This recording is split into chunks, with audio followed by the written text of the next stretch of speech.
Magandang araw mga kagala. Napakaganda ngayon ng sikat ng araw. Masarap ngayon magbilad ng mga damit kaya lang hindi naman ako nakapaglaba. Ngayon lang ulit mga kagala talaga dito umaraw kasi nung mga nakaraang araw at talaga nung halos madalas ay laging maulan dito. Walang araw na hindi ulan kaya nakakatuwa ngayon lang ulit nagpakita sa haring araw. Nagagamas-gamas ako ng paligid, ayan o. Kasi ayoko nung kapag may konting mga damo, ayoko nang patatagalin pa. Gusto ko agad-agad gamasin. Nagugutom na ako, mamimitas tayo ngayon ng ating mga gulay dito lang sa paligid ng bahay. Napansin ko ulit napakarami naming okra na naman mga kagala. Halos araw-araw talaga kami nag-harvest ng okra. Kaya sulit na yung pagtatanim namin ng okra. Sa isang harvest namin nakakuha kami ng 10 piraso, 11 piraso, ganyan pinakang mahina, 8 piraso, 9 na piraso.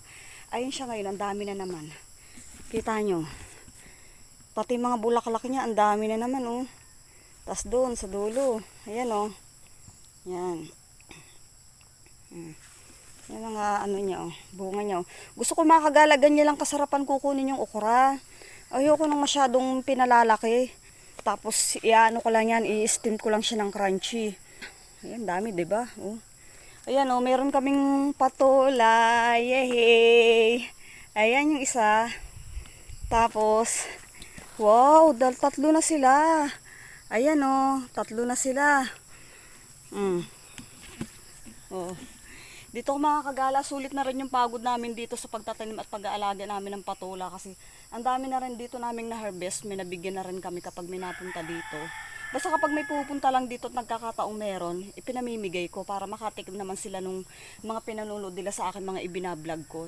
Kahit paano yung suporta nila sa akin sa panonood, pag sila naligaw dito at meron nilang ma-harvest, binibigay ko na para naman ma-enjoy din nila yung pinanonood nila, diba? Na-share ko pa yung blessing ko yung pagtatanim namin.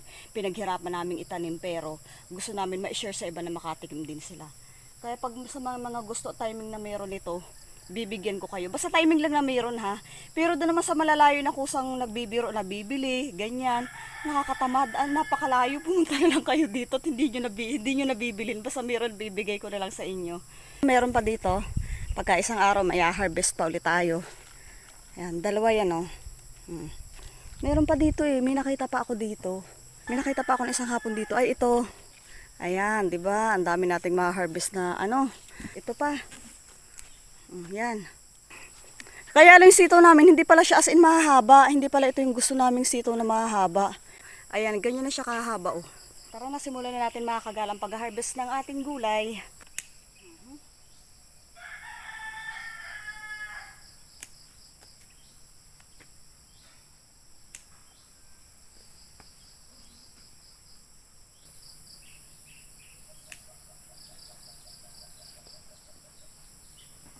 Sa isang hilirang to ay nakakuha ako ng 8 okra. Doon tayo sa kabila.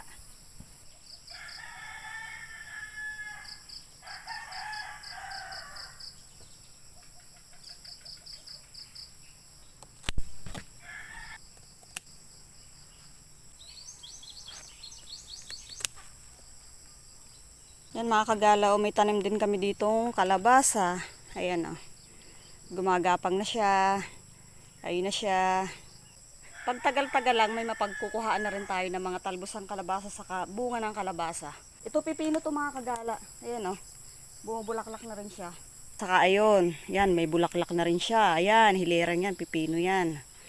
Yan, may isa pa kaming kalabasa dyan. Ayan oh, mga kagala. Yan ang isang kalabasa namin. Ito yung tinatawag ditong ampalayang ligaw. Ampalayang ligaw kasi hindi talaga siya tinatanim. Tumutubo lang siya kung saan-saan gubat. Dito marami dito, kaya lang hindi namin ganung talagang inaalagaan kasi kahit hindi mo naman siya alagaan talagang hindi nawawalan, lagi may ampalayang gubat dito. Pero masarap din siya kahit sobrang pait. Yan mga kagala yung tinatawag ditong ampalayang ligaw. Ganyan yung dahon niya. Talagang napakaliliit lang. Pero ang bango-bango mga kagala ng dahon nito. Saka ang sarap niyang gataan. Ayan oh.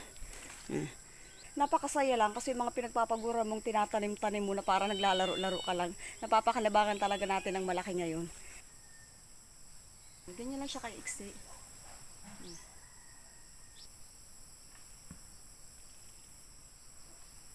Ito na yung napitas natin. Ganito lang karaming sitaw ang nakuha ko kasi nga araw-araw na namin ito nakukunan.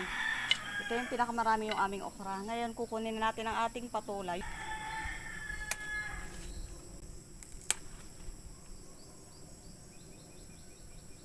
ito na yung mga gulay na nakuha natin. Tapos, yung talong namin wala pang bunga, pero may ibinibigay sa akin si ate na isang pirasong talong.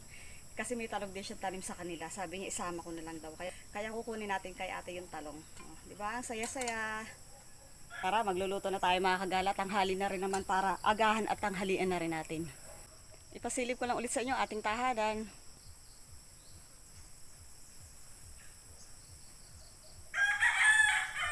Ang lulutuin ko lang naman dito mga kagala, ibubulang lang ko lang kasi gusto ko na may sabaw. Saka gusto ko yung may lasang luya ngayong araw. Simpleng pagluluto lang ang gagawin ko. Alam nyo na naman yun kasi nagluluto din kayo ng bulang lang. Ayan. Thank you Lord. Good morning.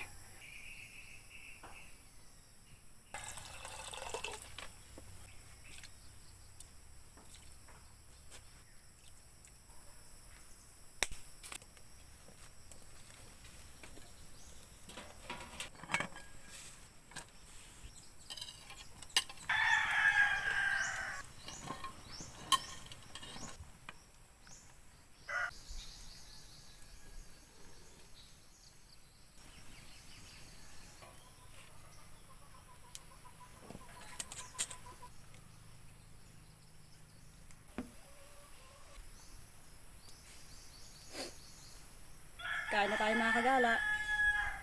Gulay pa lang ulam natin ngayon kasi mamaya pa si Di uuwi galing sa trabaho. Si Di kasi talaga yung namamalingki dito. Kapag nagtatrabaho siya, diretsong uwi ng bahay, namimili na rin siya. Saka isa pa, sakit na mata ko.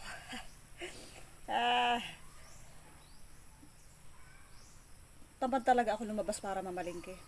Si Di na lang yung pinapamalingki ko. Sarap na miss mga kagala. Palibasa bagong pitas. Ito na yung ating okra at patula. Tapos ito yung ating talong. Ating sitaw. Sarap. Kontento na ako mga kagala kahit ganito lang yung ulam araw-araw. Saka isa pa talaga mahilig kami ni Di sa gulay. Tapos ganitong laging may isinasabaw. Minsan kahit wala tayong pamalingki, kahit minsan sure tayo sa budget para sa pamamalingki, basta may ganitong gulay, solve ng ating pananghalian, panggabihan o pangagahan. Okay. O ng subo para sa inyo.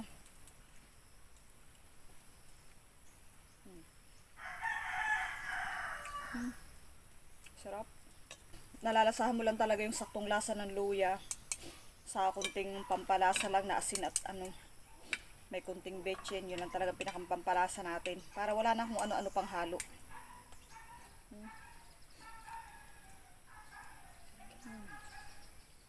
Thank you Lord.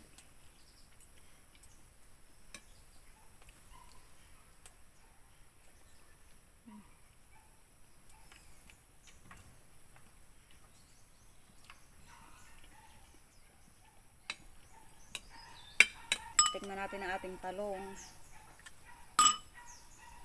Talong na tanim ng ate ko. Hehe.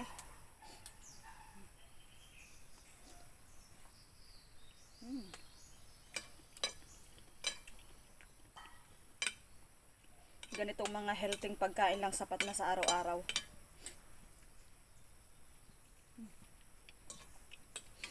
Okay lang mga kagala. Dito ko na rin tatapusin ang aking vlog para sa araw na ito. Wala ako na shoutout ngayon. Nakalimutan ko maglagay. Nakalimutan ko magtala sa ating kwaderno. Next vlog ko na lang mga kagala kasi kanina nga nagagamas-gamas lang naman ako. Tapos bigla ako nakaisip magluto. Yun, wala na sa isip ko yung magsulat-sulat. Kasi nagugutom na talaga ako. Next vlog na lang mga kagala yung shoutout ko para sa inyo. Pero para sa lahat ng mga nakapanood nito ngayon, kung saan lugar man kayo inabutan ng video kong ito, maraming salamat sa inyong suporta at maraming salamat sa pagdaan nyo para sa aking video na na-share ko sa inyo para sa araw na ito. At maraming salamat din sa mga suki ko ng manonood, sa aking mga silent viewers. Thank you so much talaga. Sa mga kapwa nating kababayang mga Pilipino nandito lang, ganun din sa ibang bansa na mga OFW. Thank you so much mga kagala. Okay mga kagala, thank you for watching. See you on my next vlog. Ingat kayo palagi. Bye bye!